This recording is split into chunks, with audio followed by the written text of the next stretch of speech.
Recording. Welcome to a new episode of Ecommerce Growth Stories. I'm Valentin Radu from OmniConvert, and I'm here with Srdjan Popovic, all the way from Toronto, Canada. So, hello, Serge, and welcome to the show. Valentin, thanks for having me, man.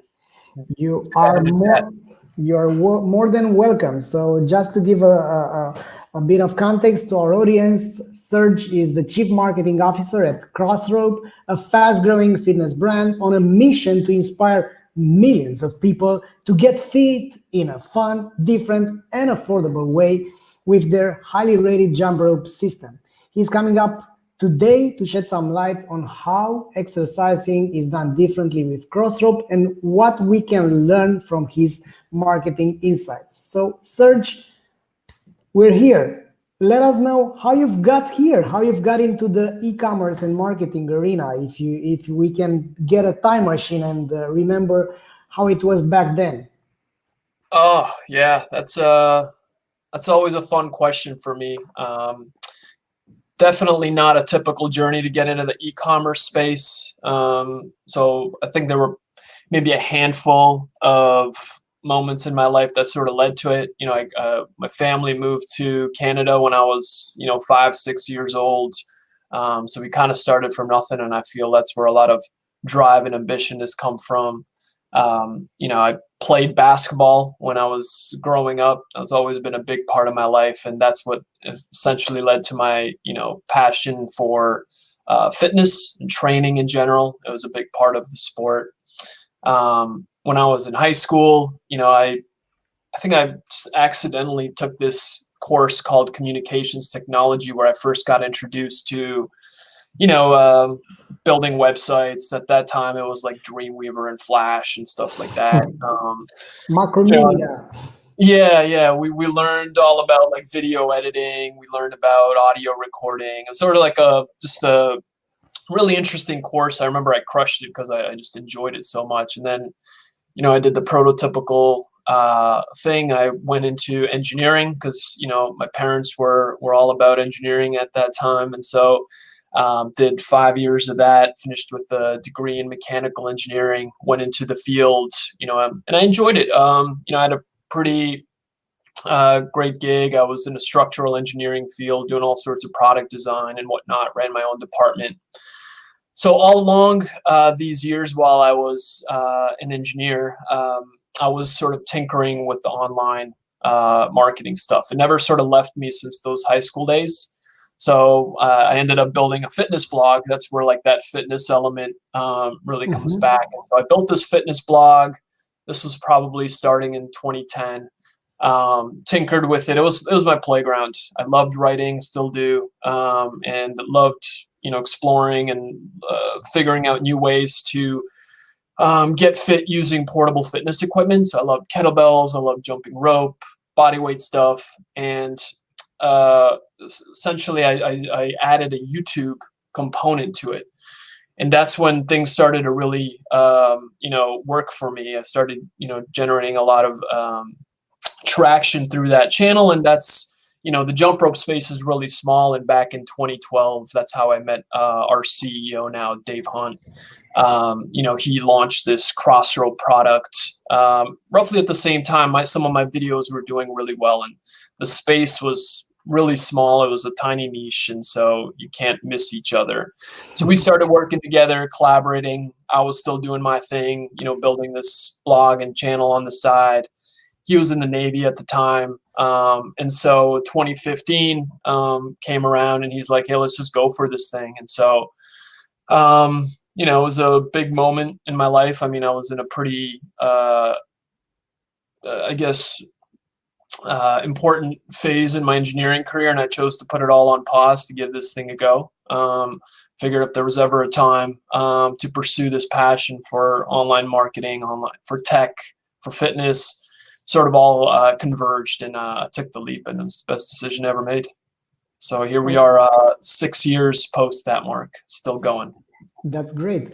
So Serge, regarding the humble beginnings, let's say, when you've just started out, how it was, how you've made it that you've attracted visitors first time on the website. What was your secret sauce, let's say, there was any. Are you talking about in 2015 when we first started with Crossrope? Yeah. Yeah. Yeah. I mean, I came in with a very, fundamental, basic understanding of online marketing. There are some things that really worked for me, and those are the first things I brought to Crossrope. And at that time, one of the things that really clicked for us, that we started getting traction through, was launching sort of like these free online fitness challenges. There's some other industries where challenges were big, and for us, like, hey, let's just put value out there. And so we started doing these really robust 30-day free fitness challenges. Bringing in people into the marketing funnel that way. Giving away a ton of free content, bringing people together into a private fitness group on Facebook, which we can talk about because that's a big part of our structure right now. But once we started bringing people together and over like one event that they can all connect on, people started, talking about it, sharing it. So we were starting to really ramp up in those early days through that, I guess, acquisition channel. And then there were other, we really just tinkered. I mean, both Dave and myself have engineering backgrounds. And so it was really just testing different things, trying different things, seeing what clicks, what doesn't. And one of the pivotal, I'd say, moments for us was adding a little bit more structure to the way we operated as a business. So we came across, I'm sure you're aware of Traction and the EOS system. Like that was a real introducing that system into our business in early parts of 2016. I mean, it just changed the way we approached, what we did, how we operated. And so since then, it really guided us in terms of, hey, where do we want to focus? And so from there, sort of things came together, spiraled a little bit here and there. We've had a pretty steady growth ever since. But it all kind of started with this, like, how can we get value out there? Let's host these challenges. We started doing them every month. More and more people started finding out about Crossrope, jumping rope in general. I mean, it's a growing exercise, even though it's one of the oldest. And so that's how it started to come together early on. So what about the adoption of the product? Have you analyzed that? Have you analyzed the feedback of the first customers? How the products evolved based on the feedback? If you can share with us. Sure. Yeah. For context, I mean, we rely pretty heavily on feedback. I mean, the product itself is probably, every component has been changed at least once since the inception, and so we're very big on product design based on feedback, and that is sort of translated into sort of, we have this companion fitness app now, and that's sort of using the same feedback methods. But early on, I mean, it was mostly through customer calls. It was a lot of participating and being part of this Facebook group. I mean, it was a treasure trove of information and feedback, and what people were saying about, what they liked and disliked about the lengths of the ropes and the size of the handles and the texture when their hands get sweaty, and the sort of combination of rope lengths and weights that they get. And so that, I mean, our product looks today, in essence, it's the same fundamental principle of having different weights of ropes that you can clip in and out of your handles. But everything from the materials to the texture, to the rope combinations to the weights, I mean, that was largely driven by what customers were telling us. And what, something that I think is important, we're heavy users of the product ourselves.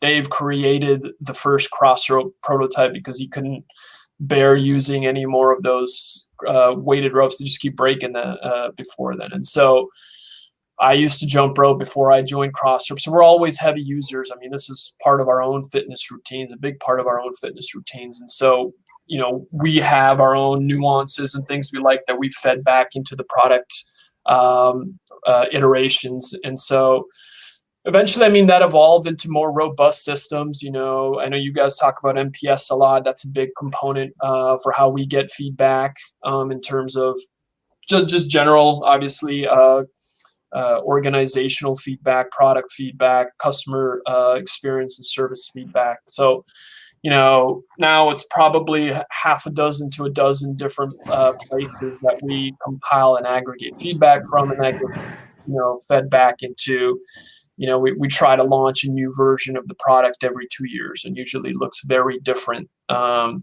what the previous model is. And a lot of that is, at this point, I feel like we've gotten it to where it'll probably be for a bit. Like, you can only optimize it so much. So a lot of that feedback is now going into the app, and really trying to deliver a fun and unique experience there. Mm-hmm. I think it's important, Serge, to emphasize a bit about this, about your journey. What were the most impactful struggles that allowed you to innovate and to let's say get to the next level, thanks to those struggling moments? I'd say initially it was a little bit of figuring out what category we want to be in and where we wanted to play, right? I mean, exercise, or like the fitness industry as a whole, is obviously massive with different options. With jumping rope, I mean, initially it all started like, all right, you look at all the jump rope manufacturers and retailers, they're all going after the CrossFit space, right? I mean, that's where there were people looking for specialized jump ropes, but it was all about the same thing. They all wanted lighter, they all wanted faster. That's all they cared about. And it was very difficult to enter that space. And so just because people just loved their ropes, they were loyal to their ropes, and that's what they were going to use. So those were our early attempts. We'd go to CrossFit boxes, we do workshops, and eventually we just realized like that's not the area we wanted to play. We had larger ambitions, and so we sort of pivoted into this different category, a category I can't even say existed, and this is jump rope fitness. And so let's not worry about CrossFit. Let's not worry about the tricks and the freestyles. Let's just focus on creating a product that serves those people that are looking for a different way to do cardio, right? Cardio, most people find boring and monotonous, and it's just dreadful. Most people hate it. Yeah. It just so happens that the jump rope is one of the greatest cardio tools you have, which is why it's been around for so long, used by athletes and, more lately in other sports. And so it sort of allowed us to create the product in a way where when you add that resistance component, now it becomes a more dynamic exercise tool, right? And so to answer your question, I mean, the pivotal moment for us, like early on, it was like, hey, where are we going to play, right? Do we want to be like a jump rope for the CrossFit community? Are we going to enter like this freestyle trick section? It's just going to be some sort of like general rope, or do we want to like focus in and really dial in on serving those customers that have a fitness need, right? It's obviously a much larger market, much more difficult market, because now we're competing against all sorts of other fitness solutions that are geared towards, making cardio fun and accessible, et cetera. So when we decided to go that route, I mean, that's where really allowed us to focus our content, like it's where some of these challenges have come from as well, right? Like it's all about, hey, how do we help people lose a few pounds? How do we help people, improve their endurance, their cardio, their strength? And so that's everything sort of focused in around that. And so that was, I'd say, tinkering around with the different communities. Initially, it was tricky. But that eventually led us to make this call on, hey, let's just focus in and build this category of jump rope fitness. And so we've been doing that ever since. Excellent. So on your website, there is an intense, let's say, the component of social proof. And you've said that you've started initially by building a community, by going out there in the 3D, in the 3D world, let's say. But how how come you've managed to have people sharing their results with you? Because it's clear that the fitness community and this tool, even though it's so simple, and you've made it the weighted jumping rope is affecting their life. So tell us about how social proof became a component of your website.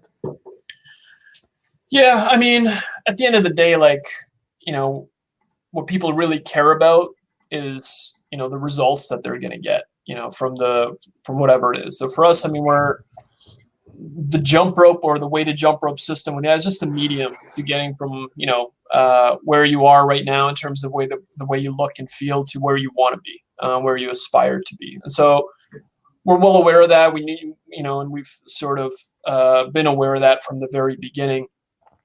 So when we first started, we structured these challenges in a way to sort of engineer and manufacture, like get people really incentivized to share.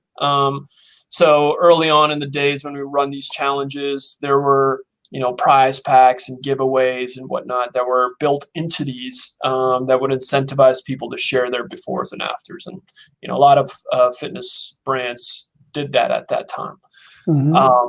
For now, how I feel that's changed over the years. I mean, especially when you look at some of the larger brands, it's more like an aspirational lifestyle. It's less about the before and afters, like when you go on the Pelotons or some of the other larger growing, even connected fitness brands or just fitness brands in general. It's more about how it makes you feel, how it integrates into your lifestyle. And so for us, I mean, that's really pivoted into leaning harder and harder on UGC. It's less about like, hey, let me see how much weight you lost. It's like, let's see you using the product, enjoying the product, seeing it out in the wild. And, different people like to integrate Crossrope into their workouts and their lives in different ways. So let's showcase that. And so we like to show the before and afters because that at the end of the day, that's people want results and those work. But people also want to see how they can integrate Crossrope into their existing routines, into their life. And so we try to balance it out with some UGC that we get from our community, that we get from our customers. And so that's sort of changed a little bit over the years. Yeah. Serge, regarding the way you are seeing growth at this moment, so thanks to your experience right now, what would be your suggestion to brands which are just starting out, not particular in the fitness category, in the sports category, but let's say if you would be sharing some wisdom from your path until today to direct to consumer companies, what would those advices sound like?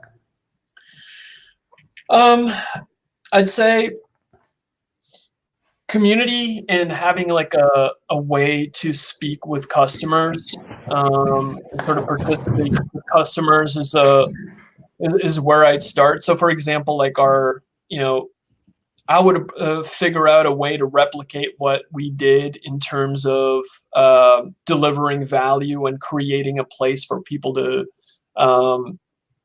come together, to work together on a unified goal or whatever it is. And your brand is really just, a component of that, right? So I've seen other brands do this, successfully. There's a way to, build challenges and events. Like people are just looking for ways to, especially today, come together. And so I think figuring out how to deliver value and how to bring people together serves a few different purposes. One, obviously your brand and your product is tied to that. But two, it allows you to compile and generate an insane amount of feedback around your product, around what you can do better, what you can, and it's not necessarily an expensive approach. So I think for us, especially early on, I mean, we were able to generate a lot of interest, if you can structure a challenge or an event the right way. So for me, I mean, everyone's focusing in on the paid socials and the traditional acquisition channels. And I feel like those are just changing too quickly, too saturated, too expensive. So I'm looking for ways for how I can approach it differently. And I don't see brands doing this as much, where they're creating events or challenges to bring people together. And I think just if you can get creative about it, I think it could be a really interesting play. Mm-hmm. So, Serge, regarding the adoption, how is I was looking before at some trends, and it looks like the queries for jumping rope were like 2.5 times more after the pandemic hit, but right now they are still 50% more than what it used to be back in 2019. How was your experience, and how you coped with the demand? Oh man, Valentine, the last couple of years have just been crazy, shit show. So we were, and that's something that's we've learned a tremendous amount from. Like the last year and a half have just been really interesting. So coming in early parts of 2020, before all the craziness happened, I mean, we were on pace to hit projections. We were trending, to grow our usual steady rate. And then once that took off, I mean, we essentially had quadrupled or quintupled overnight, it felt like. So, props to the entire team. I mean, this was a really challenging period on the supply chain side, on the fulfillment and customer service side. I mean, while most fitness brands were stocked out and unable to really serve customers during a time of peak demand, like we were air freighting for like 2-3 months, and just making it work. So that whole, so we figured it out. We were able to deliver ropes to customers. It wasn't always pretty, but I feel like we did a much better job than most other fitness brands who just hadn't even an opportunity to at that time. So it taught us a lot about supply chain management and just inventory management and how to deal with those crises. But it also opened up, obviously, a lot of opportunities for us to test out and really get creative with the marketing mix. So we started testing podcasting. We got into SMS. We started playing around with more publishing oriented affiliate plays. So it's just like, hey, let's just this is a time when we can really go for it. Try to get as many learnings as we can, see what clicks. And obviously we knew there was going to be a normal period of normalization. It's not going to be this peak demand for the rest of time. So we were preparing for that, and I mean, that's been a new challenge for us, right? We knew that the demand that came from the pandemic and from everyone being at home was going to die down, and we were going to see like what the new normal was going to look like. And so that's where we're at right now. The demand has come down. We're now, it's more like, we kind of have to throw 2020 out of the window, and so it's skewed and made some forecasting projection methodologies a little bit more challenging. But we've taken everything we've learned from 2020, from all the different channels we've tried, from all the learnings we've gotten. And I mean, it's definitely accelerated us probably by 2-3 years.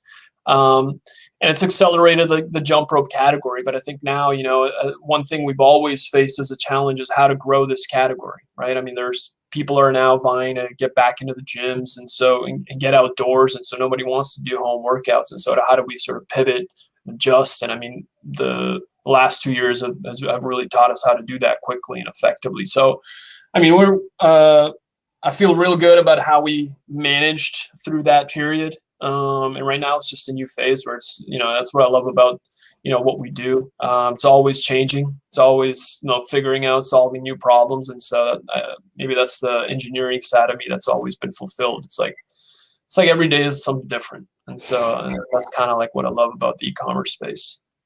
Yeah.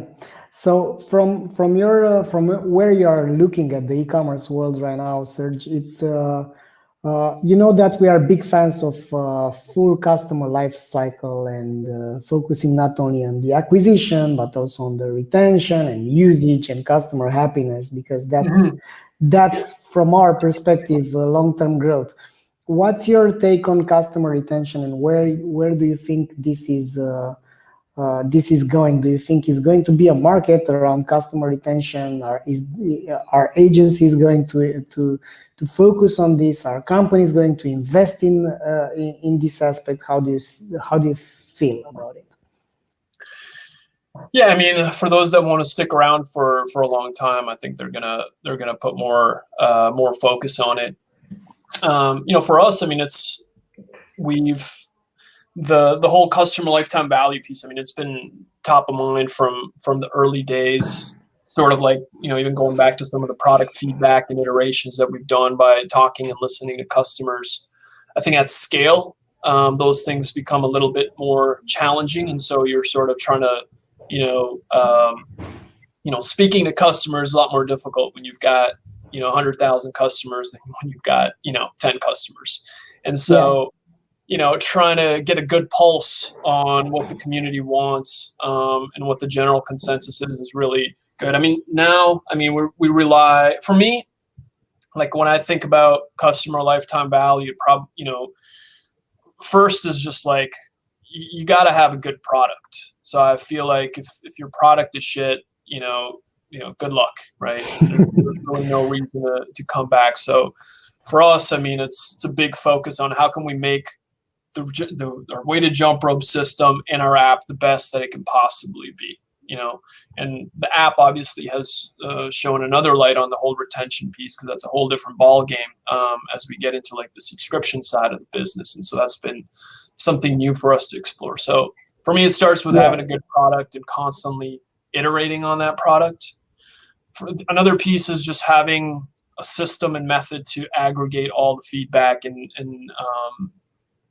insights you're getting from customers. And like I said, at scale, it's a lot more difficult, between the Facebook group of 100,000 people, the NPS responses, the reviews, the DMs, the customer emails, the phone calls, all of that has to be sort of systematically aggregated. So you're compiling the right insights and not jumping off on anomalies, right? And so that becomes an interesting like data challenge. And so we're, to me, it's like, how do we pull the right signals from the noise? So a lot of time, effort, energy is going into, really identifying like, what is it that we should be focusing on based on what customers are hearing. And then, for us, I mean, and I'm curious even in your thoughts, how this plays out for brands that have like a low to mid AOV, but are really built on subscription, or are really built on CPG brands, for example, or any brand that has a reason for the customer to buy again.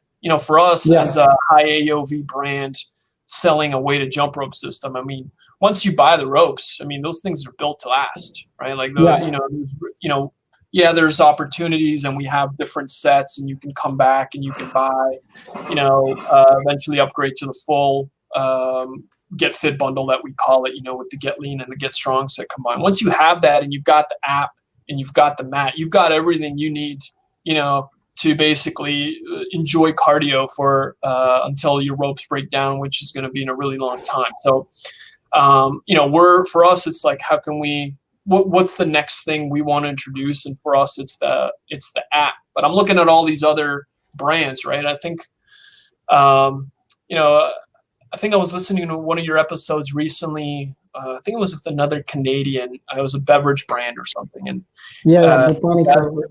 you guys were talking about product market fit and how it's all about solving a particular need for a customer, and it's all about retention and coming back to solve that. So when somebody goes out, I'm mattress shopping right now, right? Because we're moving into a new home, and I haven't bought a mattress ever. I just my parents, I think, gave me one when I moved out, and now I'm like, all right, I want to buy a mattress for myself.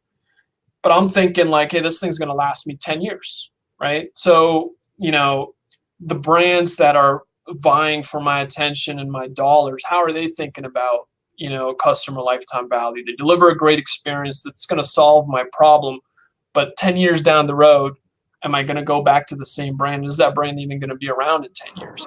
Yeah. So I think about that a lot because you asked like just generally for where CLV going. I think it's brand dependent, and obviously for brands that have that are built on subscription or high repeat purchase rate or consumable goods, like that makes a lot of sense. For us, I mean, as a high AOV brand, I'm focused on like I got to get you to try these ropes, right? Because I know when you try them, you're going to love them and you're going to use them for a long time. Sure, you might come back to buy some other things. So curious in your thoughts, inputs, just around that comparison. Yeah. So, but indeed, from where I see the world, indeed, if your product is suboptimal, don't even bother to repeat that. And if you haven't validated that the customers are even using the product, and if they use it, if they are happy about using it continuously, then that's another thing that it should be handled properly. But if we are looking at the brand experience and the consumption cycles, there is this game that the brands are doing. For instance, at least from where I see, your products are pretty strong, and they are. They look, at least with this metal stuff, that they are going to last for at least, I don't know, 1-2 years. So what I think the game is, and the trade-off that a brand should do is, am I going to diversify into different product lines so that I can maximize the profit per customer and to be able to actually have a living as a brand? Or am I going to diminish the quality of the product and the life of the product with the risk that customers are going to notice this, of course, and consider that they should be migrating to other vendor?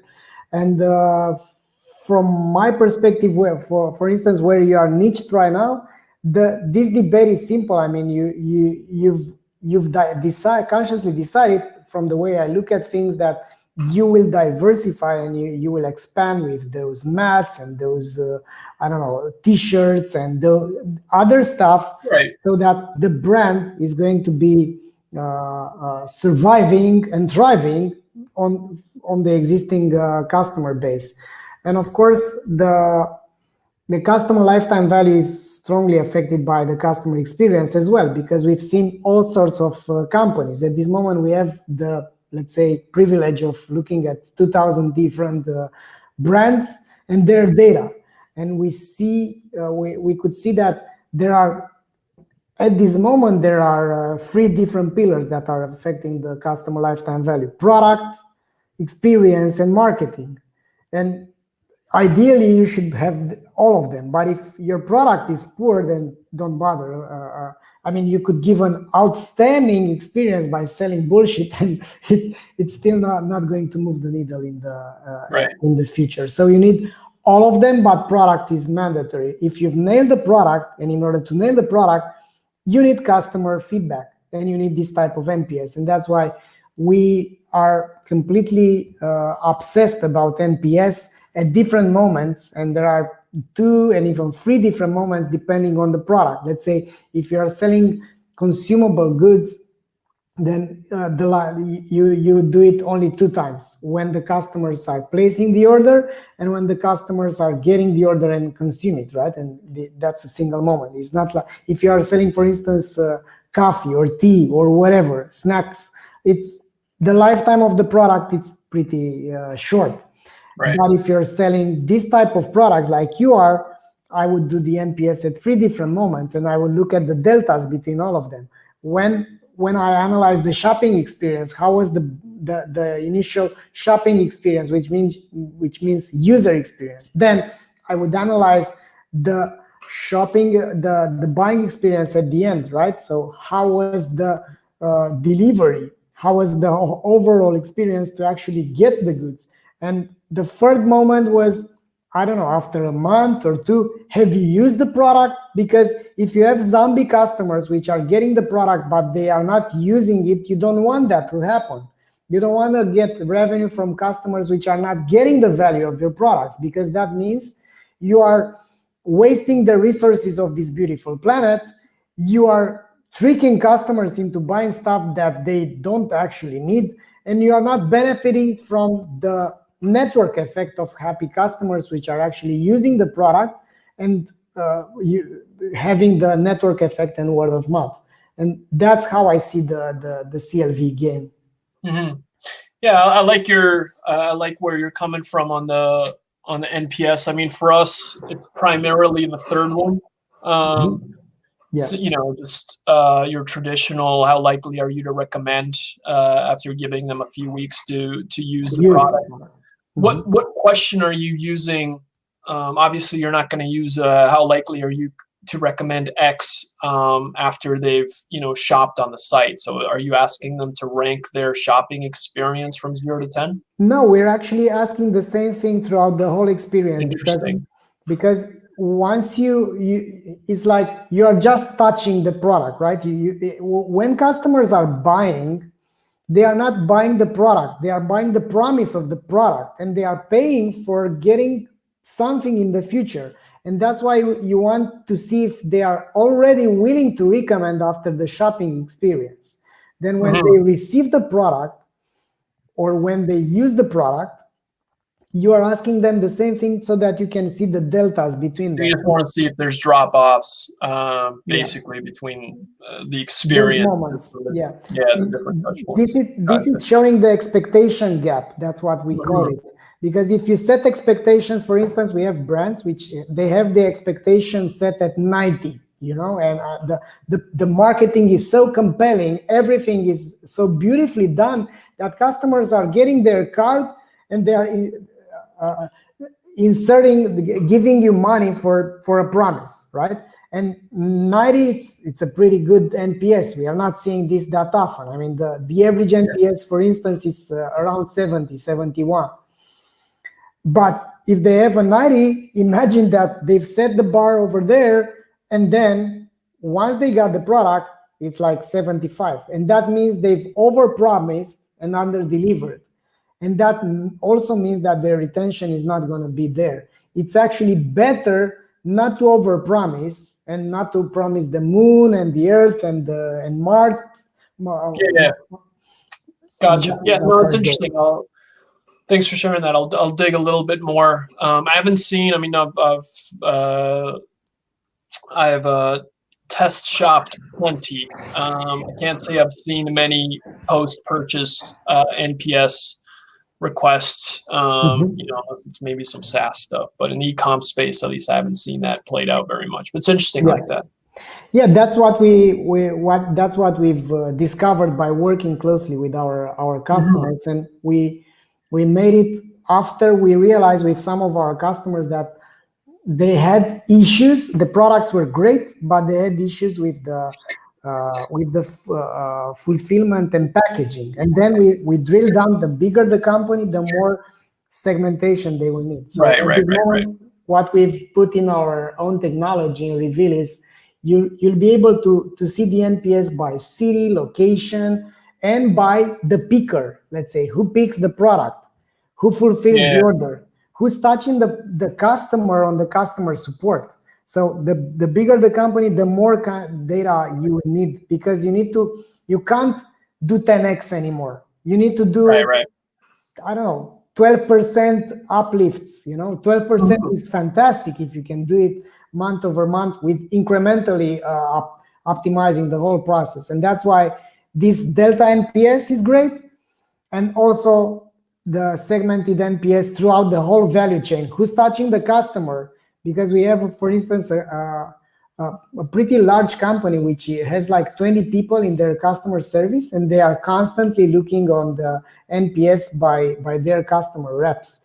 And they constantly improve by looking at the guy that gets 96 or so. Yeah. And he's training the other ones around what they are doing and changing the procedures around that. That's what I love about ecom. I mean, it's the NPS alone has just evolved so much over the past. I mean, I first learned about NPS 5-6 years ago. I mean, it's and we lean on, like I mentioned earlier. I mean, we lean on the feedback we get from our, there was initially, for example, like our process was call up every passive. Like, what did we miss on, on the expectation? Like, what was the one or two things we could have done better, right? And that goes into a queue. Obviously, for detractors, I mean, let's fix those problems. Usually, it's some sort of issue that may or may not already be in the queue, right? And then for promoters, trying to really run through and try to find patterns for what is it that that most people are saying they love, and amplify that. So we try to like lean heavily on the different categories and approach them a little bit differently. But it's real cool to see how it's expanded, right? I love that, the deltas in terms of tracking, to see if you're setting the expectations the right way and if you're meeting those expectations. So I'll take that back. So thanks. Yeah, you're welcome. And another interesting thing is that the e-commerce companies are using this type of siloed technologies, but those should be orchestrated completely around the customer. So one more thing that we are doing with our customers is that we connect things like ShipStation with Gorgias as a help desk, with Reveal as a customer segmentation, with Shopify to tag the customers, with Facebook to do remarketing campaigns based on the detractors. And all of those things, when you orchestrate them around the customer, they will feel like you actually care about them because you are relevant at any touch point. So if I give you a 0 on the NPS and I'm a former loyal customer, we have this RFM segmentation, right? And we call them the soulmates, for companies with a large SKU base. That's fantastic to be able to see, I don't know, we have a customer that placed 25 orders and suddenly he gave us 0 at the NPS. You want an alert in your ticketing system, and you want someone to actually pick up the phone and call that valuable customer that spent, I don't know, $3,000, and it's a consumer, it's not like a B2B. And someone spent $3,000 on your shop and he's giving you a 0 on the NPS and you do nothing. That's even more frustrating for that customer if you do nothing about it. And that's why you need this real-time orchestration throughout your systems. Yeah, no, that's fascinating. I like that a lot. What do you think is the biggest sort of for the brands that have bought into the, what it takes, on the CLV side? Like, where do you think the biggest challenges are over, for those who are really trying to do it the right way? I think it's the short-term expectation.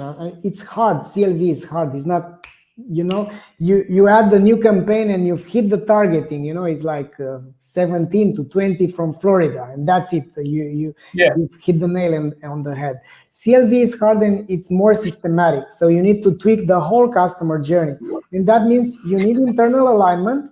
But the beauty is that once you start it, then you've suddenly aligned other departments. Like social media is now suddenly caring about what the email teams are doing and what the customer service is doing and what the fulfillment center is doing, because everyone is aligned around the North Star metric, which is if it's going down or up, then everyone is involved, and they now have to understand how they are contributing. So internal alignment and short and long-term perspective, these are things that are not that sexy. It's not like, oh, we've reached internal alignment. Nobody talks about it in the e-commerce. Everybody talks about new campaigns, ROAS, iOS 15, stuff like that, because this is the hype, that's everyone talking about. Nobody's talking about the basics, like, hey, get your shit together and align everyone around what's the most important thing, the customer happiness, the customer lifetime value, because that's how we make money. That's the growth wheel in e-commerce, I mean, you have this flywheel. Happy customers bringing other customers, coming back, buying again. That's it. You've made the system working, and now you can expand to, I don't know, to go to Singapore and to Asia, and you can go that's another thing, that they go international, but they have a broken system where the customer is going, and it's frustrating. It's like you bombard him with remarketing ads, but you haven't sorted out a ticket that it's still active. So, I mean, when it comes to sort of KPIs that help you keep a pulse on these things, I mean, we look at obviously the NPS, like we talked about, minus some of the delta things you mentioned. Yeah. There's, the repeat purchase rate. There's the what else we got? There's the NPS, the repeat purchase rate. I'm blanking on the third. What other KPIs are you guys looking at to make sure it's like, all right, our CLV is trending in the right direction? Yeah. What is heavily affecting the CLV and is not that known is the average days between the transaction. If this is going up or down, that's pretty important. Let's say if the cadence of buying depending on the purchase cycle of your product. So if it's, I don't know, 3 months or 6 months or 2 months, and if this is going to 3-4 months, that means you're acquiring not fit customers. If you don't measure it, you can't improve it. That's what the saying is, right? Another thing is the chance to place the next order after the first and after the second. How is this going, month over month, like after one order, or quarter over quarter, depending on your purchase cycle.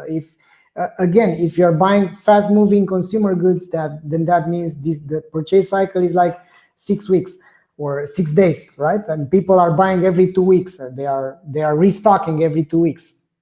But another important thing is to calibrate your email remarketing on the average days between transactions. Because if you're bombarding at the wrong time, then nobody's going to be at home when you knock at the door. They haven't consumed the product, or they've already consumed the product and they had a bad experience.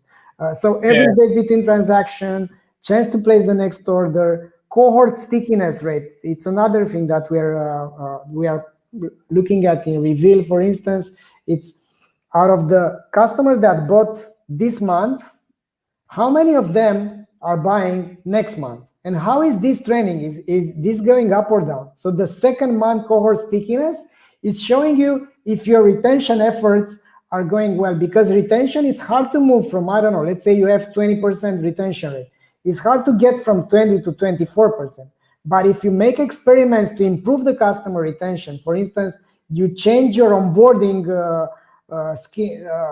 campaigns and you do a surprise and delight campaign in the package, you want to see if this cohort from last month has a higher stickiness rate.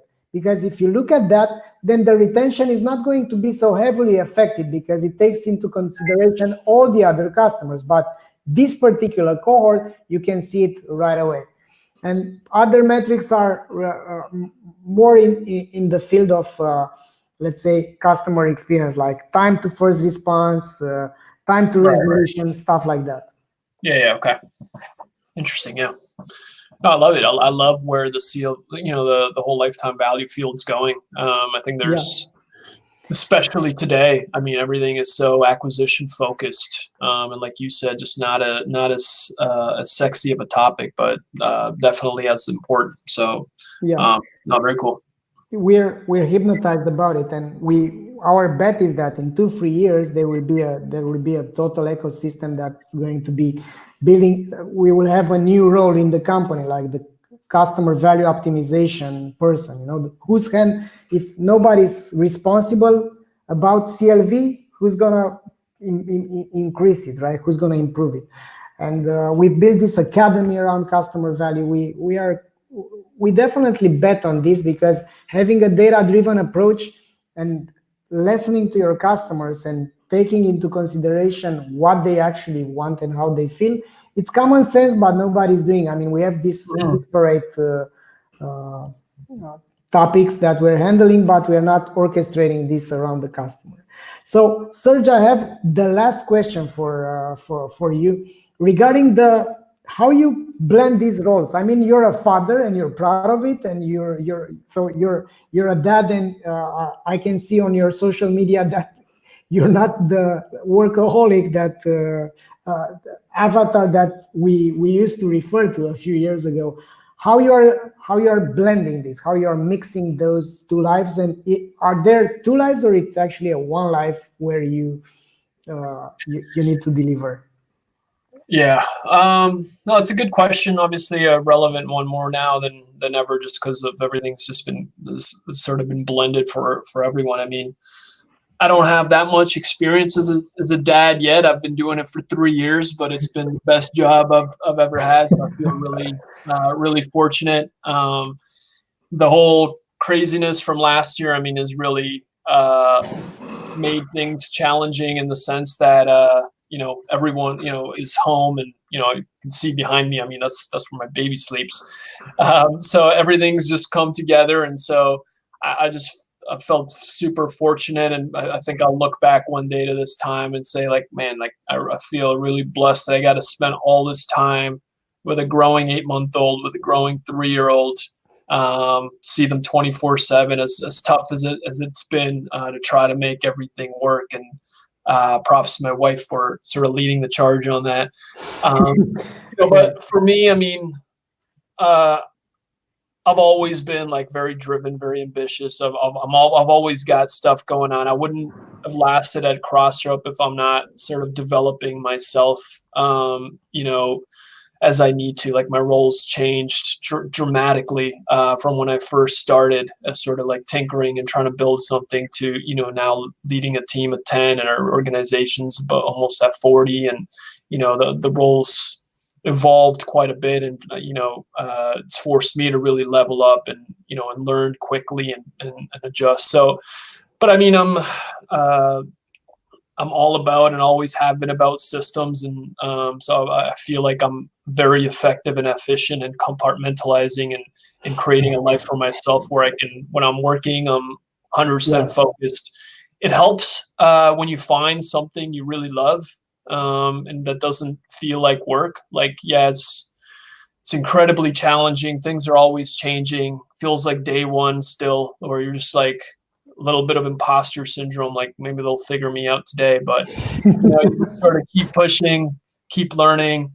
And then, hey, when I clock out, I do my very best to take that off my mind and focus on my family, focus on my kids.